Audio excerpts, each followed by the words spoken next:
Olá pessoal, na nossa aula do dia de hoje a gente vai falar para você a respeito do agravamento da crise na Venezuela. Na Venezuela, no momento atual, eu tenho lá a presidência de Nicolás Maduro, lembrando que Nicolás Maduro foi o vice-presidente de Hugo Chávez, que vai implementar uma radical mudança no sistema socioeconômico venezuelano. E do outro lado, eu tenho no momento atual o Henrique Capriles, que é o líder da oposição. Então vamos lá, vamos rememorar um pouquinho, a respeito da Venezuela. Você se recorda que o Hugo Chávez era coronel do exército venezuelano? Ele vai tentar dar um golpe de Estado contra um governo democraticamente eleito. Esse golpe fracassa, ele é preso, depois anistiado e monta o seu partido político, que é o PSUV, o Partido Socialista Unido da Venezuela. A partir daí, concorre à eleição presidencial com uma proposta de adotar para a Venezuela aquilo que nós chamamos de socialismo do século XXI. Esse socialismo do século XXI é um contraponto a uma série de políticas neoliberais de redução do papel do Estado, de liberalização de mercados, de livre comércio e, ao mesmo tempo, de flexibilização de legislação trabalhista que foi implementado dentro da América Latina com o apoio do FMI e do Banco Mundial a partir da década de 1990. O governo de Hugo Chávez é, assim, um contraponto a esse conjunto de medidas neoliberais e a influência norte-americana dentro da América Latina.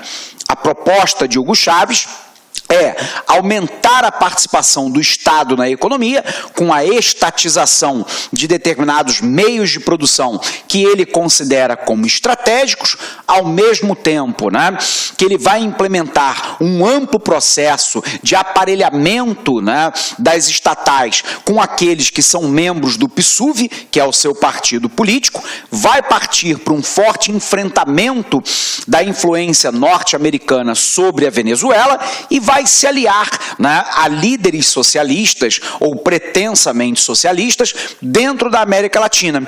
Daí a sua aproximação, por exemplo, com Fidel Castro em Cuba, com o líder boliviano Evo Morales, com o presidente do Equador, Rafael Correa, e sendo assim, é formada a chamada trupe bolivariana, incluindo aí Hugo Chávez da Venezuela, Rafael Correa do Equador, Evo Morales na Bolívia.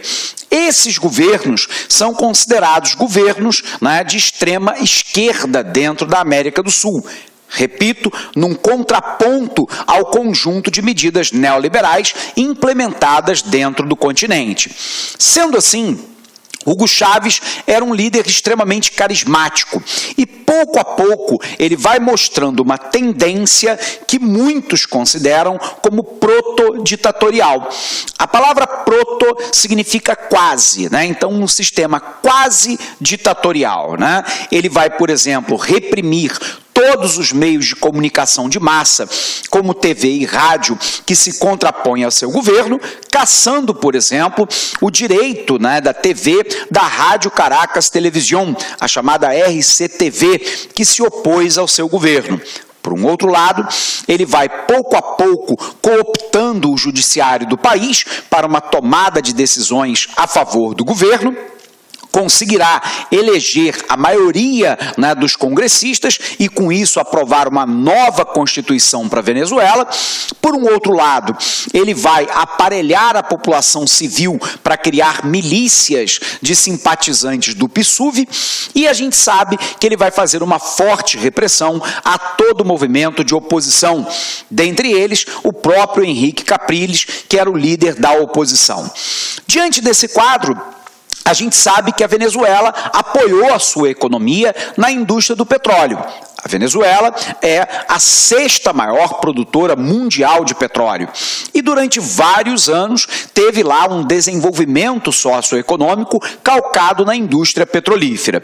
No entanto, a gente sabe que o petróleo desabou de preço no mercado internacional. Nós saímos de um preço aí aproximado de 100, 120 dólares o barril para algo próximo de 50 no cenário atual. Resultado, a receita, né, com o petróleo desabou. Em paralelo a isso, Hugo Chávez desenvolveu um câncer de abdômen que acaba levando ele a óbito. Numa eleição extremamente apertada, Nicolás Maduro ganha, né, a presidência. Lembrando que o Nicolás Maduro era o vice do Hugo Chávez. No entanto, o Nicolás Maduro tem uma herança muito ruim do chavismo, né? Há uma queda da produção e da produtividade dentro da Venezuela. Há um processo intenso de desindustrialização do país, um aumento muito forte da dependência de produto importado. Por um outro lado, né, a produção petrolífera já não gerava os recursos que gerava outrora. O processo de nacionalização de empresas dentro da Venezuela acabou afugentando investidores e produtores internacionais em território venezuelano. Por um outro lado, o país começou a sofrer com ondas de violência que se espalharam por praticamente todo o território, e tivemos também, no momento atual, a escassez de elementos básicos da vida na Venezuela, como, por exemplo, alimento, medicamento, material de construção civil e outros produtos que são essenciais ao desenvolvimento do país. E aí nós chegamos no momento da crise atual. Antes da gente avançar, no entanto, vamos botar isso no quadro para você, ok? Vem para cá. Então vamos lá, pessoal. A gente tem que pensar aqui, né, nos antecedentes dessa crise. E aí nós temos lá, né, a eleição de Hugo Chávez. Com a eleição de Hugo Chávez, nós temos lá a tentativa de implementação do socialismo, chamado por ele de socialismo do século XXI, o que implica uma maior intervenção do Estado na economia, um conjunto de políticas que nós chamamos de políticas populistas, lembrando que a política populista é aquela que ataca a consequência do problema e não a sua causa. Então houve um ataque, por exemplo, à pobreza dentro da Venezuela, financiada com dinheiro do petróleo, mas sem atacar as causas, que era basicamente um nível de educação da maioria da população pobre ainda muito ruim, né? Atacar o déficit habitacional dentro do país, a ausência de saneamento básico, a geração de emprego e renda e por aí vai. O que se fez na Venezuela foi uma política basicamente redistributiva de renda, vinculando essa redistribuição de renda à presença de Hugo Chávez como presidente e ao seu próprio partido político. Então você ataca a consequência e não ataca a causa. Durante o governo dele, né, houve uma forte interferência no legislativo e judiciário,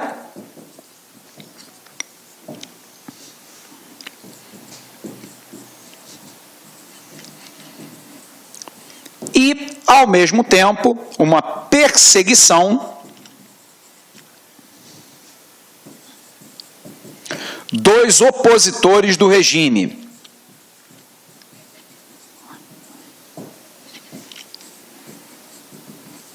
Então, de novo aqui para você, para ver se a gente entendeu, né? O governo de Hugo Chávez será marcado aí, né, por uma tentativa de implementação daquilo que ele autodenominou de socialismo do século XXI. Portanto, nós estamos falando, né, da estatização dos meios de produção, do aumento da planificação estatal, o governo planejando, né, o que produzir, quanto produzir, como produzir e para quem produzir.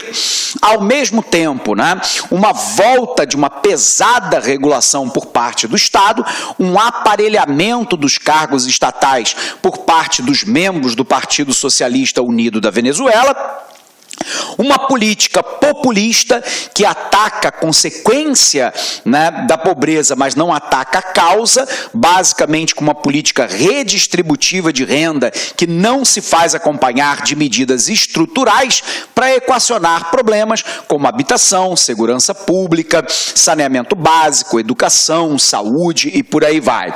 Ao mesmo tempo, o governo foi marcado por uma forte interferência no poder legislativo e, mais recentemente, no poder judiciário, e uma perseguição de todos aqueles que foram opositores do regime, seja a mídia, seja partido político, seja políticos individuais.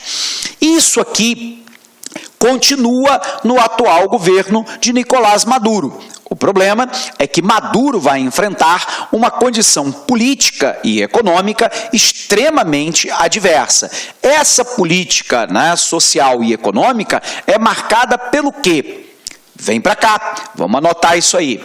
Então, apagando aqui, qual é o cenário atual? O cenário atual, pessoal, então vamos colocar aqui o cenário atual. Ele é marcado lá, né? Primeiro, por uma queda do preço do barril de petróleo.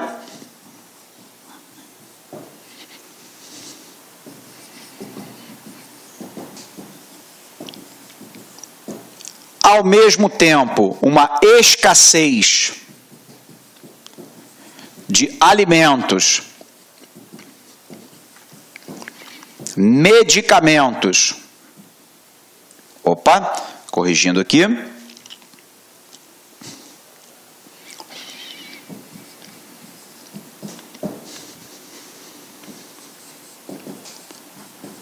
E gêneros básicos.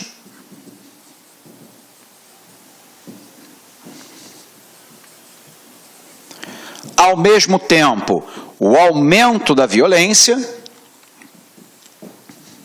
Olá, meus amigos, e aí, gostou da aula do professor? Grande professor top de linha. Desculpa intrometer no seu vídeo, mas eu tenho que fazer isso. Olha, se você quer continuar assistindo esse vídeo, aliás, você quer fazer o curso completaço, SAP 2017, Secretaria de Administração Penitenciária, um curso super atualizado, competitivo, com mais de 150 videoaulas disponíveis para vocês, com um personal coach, que é o sistema, é o estudo em regime de metas. Todos os dias você vai ter uma meta de estudos até a véspera da prova.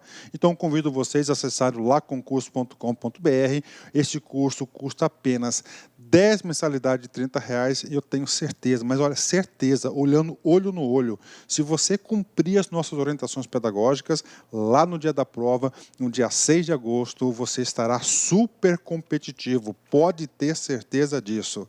Tá certo, meus amigos? Espero vocês no like. Ah, já esquecendo, essa aula que você acabou de assistir, você quer o material de apoio, você quer o PDF dela? Então vai lá, acesse o site lá, concurso, clique lá em documentos, não vai pagar nada, pode ficar tranquilo, e você vai ter o material de apoio dessa videoaula. Tá certo, meus amigos? Então espero vocês aqui no LAC. Forte abraço, fui, obrigado, tchau! Clique lá.